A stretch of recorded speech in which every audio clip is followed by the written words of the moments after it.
আসসালামু আলাইকুম, আমি জান্নাত। আমার চ্যানেলে আপনাদের সবাইকে স্বাগত। আজকে আমরা আসছি ফেনী কলেজটি পেন্টিং করব বলে। ওইখানে যাওয়ার পর প্রথমে আবহাওয়া মোটামুটি ভালোই ছিল। আমরা সবকিছু সেট আপ করি পেন্টিং করার জন্য। কিন্তু একটু পরে সবকিছু একেবারে মেঘলা মেঘলা হয়ে আসতেছিল। প্রচুর বাতাস ছিল, অন্ধকার হয়ে আসছিল সবকিছু।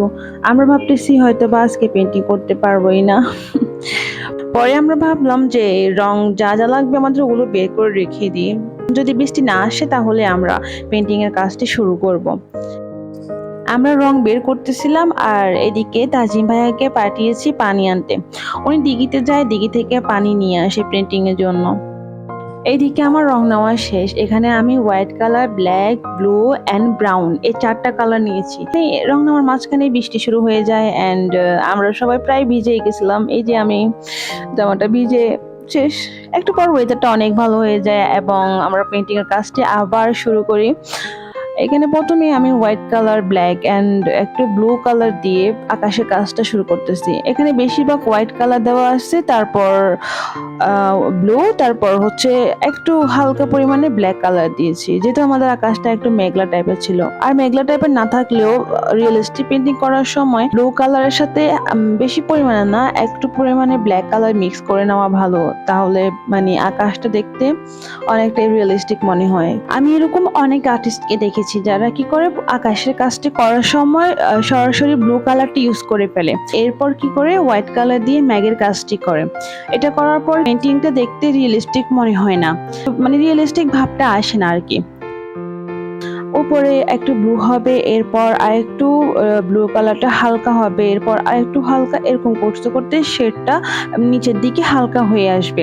আর উপরে যে ব্লু কালারটা ইউজ করবেন ওটার সাথে ব্ল্যাক একটু ইউজ করবেন, আর হোয়াইট কালারটা একটু বেশি থাকবে, তারপর থাকবে ব্লু কালারটা, আর ব্ল্যাকটা থাকবে সামান্য পরিমাণে। তো এটা মিক্স করে উপরেরটাতে দিবেন, এর ডিরেক্ট ব্লু কালারটা দিতে যাবেন না। ওইটা দিলে হবে কি পেন্টিংটা মোটেও মানে রিয়েলিস্টিক মনে হবে না। পেন্টিং করার সময় যদি এই স্টেপটা খেয়াল করেন তাহলে মেঘ দেওয়া লাগে না, আকাশটি দেখতে প্রথম স্টেপেই অনেকটা রিয়েলিস্টিক মনে হয়। এখন আমি ব্রাউন কালারের সাথে একটু ব্ল্যাক কালার মিক্স করে বিল্ডিং এর শেপটা দেওয়া শুরু করব। বিল্ডিংটি অনেক পুরাতন, তো এই জন্য আমরা ব্রাউন কালারের সাথে ব্ল্যাক কালারটা একটু মিক্স করব, যাতে দেখতে রিয়েলিস্টিক মনে হয়। ডিরেক্ট ব্রাউন কালারটা দিলে এটি দেখতে মোটেও রিয়েলিস্টিক লাগবে না। ওইখানে প্রচুর বাতাস ছিল, বারবার শুধু ক্যানভাসটা পড়ে যাচ্ছিল। আমার স্টেনের উপরে মাথাটা ভেঙে যাওয়ার কারণে এটা আমি আটকাইতে পারতেছিলাম না, যার কারণে একটু বাতাস হলেই এটা পড়ে যাচ্ছিল বারবার, এটার জন্য একটু অসুবিধা হয়েছে।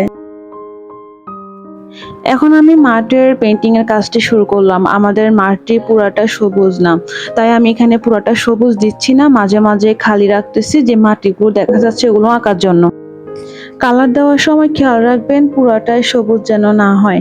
কিছু কিছু জায়গায় একেবারে ডিপ যে গ্রিনটা হয় ওইটা হবে, এরপর লাইট গ্রিন, এমনিতে নর্মাল যে গ্রিনটা হয় ওইটা, এভাবেই দেওয়ার চেষ্টা করবেন, তাহলে এটা রিয়েলিস্টিক মনে হবে। কারণ একটা মাঠ পুরাটাই সবুজ দেখা যায় না, ওইখানে কিছু কিছু অংশের মধ্যে আলো পড়ে, যার কারণে এগুলো একেবারে লাইট গ্রিন মনে হয়। আর কিছু জায়গায় ছায়ার কারণেও এখানে একদম ডিপ গ্রিন টাইপ হয়ে যায়। আর প্রথম স্টেপে আমার মাঠের কালারের কাজ করা শেষ, এখন আমি বিল্ডিং এর কাজগুলো শুরু করলাম। এভাবে সবার মাঝে পেন্টিং করতে আমি অনেক নার্ভাস ফিল করতেছিলাম। মাঝে মধ্যে বিভিন্ন কিছু ট্রাই করা উচিত, আর সত্যি বলতে অসাধারণ এক অনুভূতি ছিল। এখন আমি বিল্ডিং এর বাকি কাজগুলো করে নিব, এরপর ঘাসে যে আমরা আলো ছায়ার একটি কাজ আছে ওই কাজটা শুরু করব।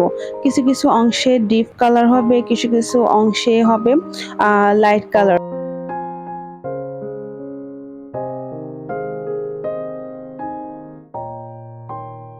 আমাদের ফেনী কলেজের মাঠের লোকেশনটা আসলে অসাধারণ ছিল।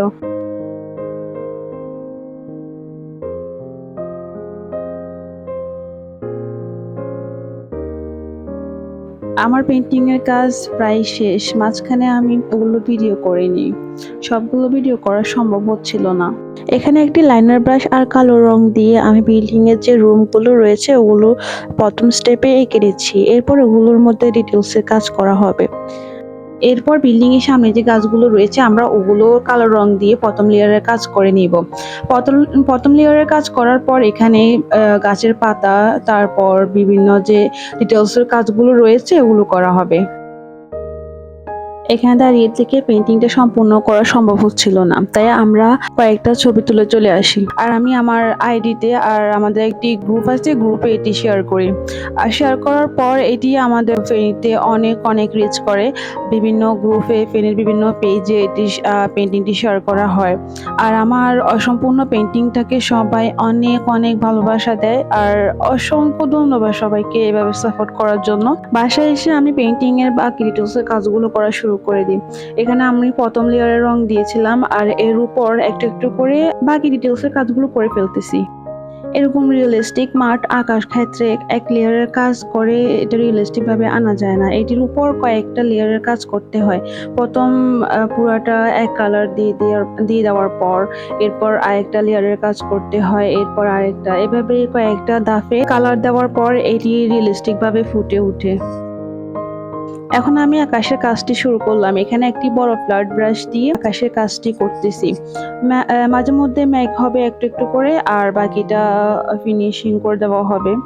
সম্পূর্ণ পেইন্টিং এর ভিডিওটি আমি ডিটেলস দেখাইতে পারতেছি না।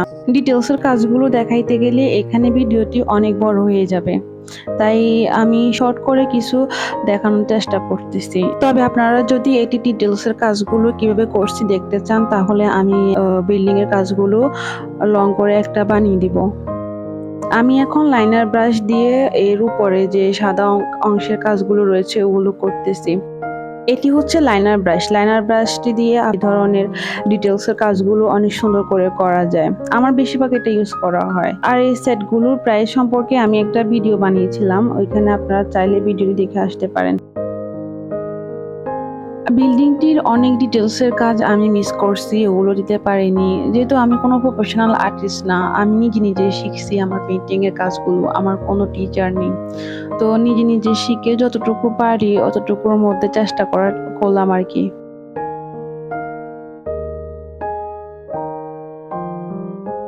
আমার পেইন্টিং এর কাজ প্রায় শেষ, আর কিছু ডিটেলসের কাজ বাকি আছে। ওগুলো শেষ হওয়ার পর আমরা আবার যাব ফেনী কলেজে ফাইনাল পেইন্টিংটার ছবি তোলার জন্য।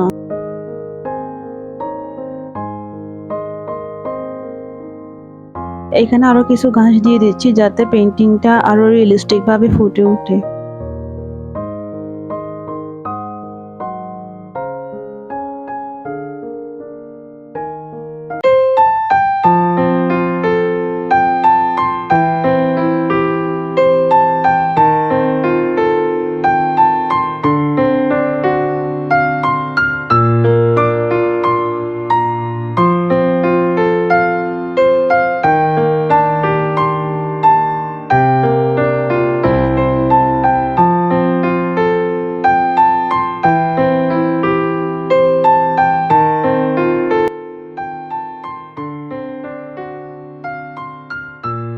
আমার পেইন্টিং এর কাজ শেষ। এখানে আমরা কিছু শর্ট ভিডিও করে নিচ্ছি আমাদের শর্ট ভিডিওর জন্য।